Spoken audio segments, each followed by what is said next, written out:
வணக்கம். Welcome to புஷ்பாவின் மாடித்தோட்டம். இன்னைக்கு பால் கீரை விதைக்க போகிற அந்த பேஸ்கெட்டில் இருக்கிற மண்ணில்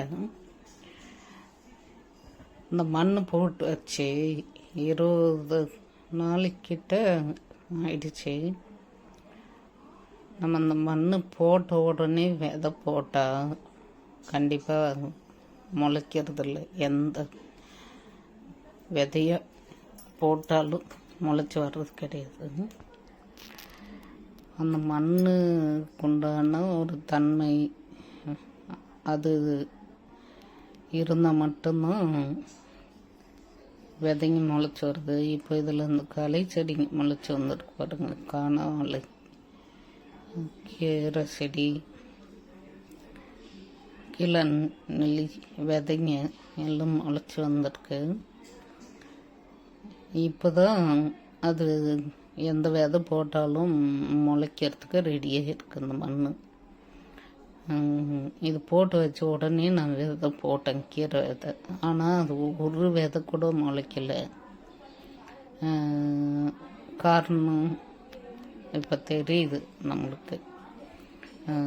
விவசாயத்தில் எந்த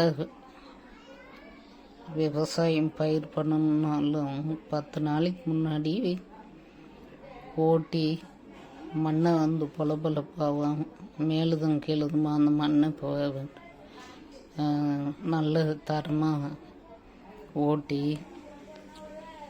அதுக்கப்புறம் அந்த மண்ணுக்குண்டான ஒரு மிக்சிங் ஹீட்டு இதெல்லாம் அது சரியான முறையில் அந்த டெம்பரேச்சர் அந்த மண்ணுக்கு கிடைச்ச பின்னாடி நம்ம விதை போட்டால் தான் அது முளைக்கும் போல இருக்கு. சில விதைங்க அது கரெக்டாக அந்த மண் இருக்கும்போது போட்ட உடனே கூட முளைச்சிருது. மண்ணை கொட்டி நம்ம விதை போட்டோம்னாக்க, ஏன்னா அந்த மண் அதுக்குண்டான ப்ரொசீஜரில் அது இருக்கும்போது அது மாதிரி நடக்குதுன்னு நினைக்கிறேன். ஆனால் இந்த மண் கொஞ்சம் அது என்ன தன்மையில் இருந்துச்சுன்னு தெரியல. ஆனால் போட்டால் ஏற்கனவே கீரை விதை போட்டோம் வரல. இப்போ தான் அது தரமாயிட்டு களை செடி முளைச்சி வந்த பின்னாடி நான் பாலக்கீரை விதை போட்டிருக்கேன்.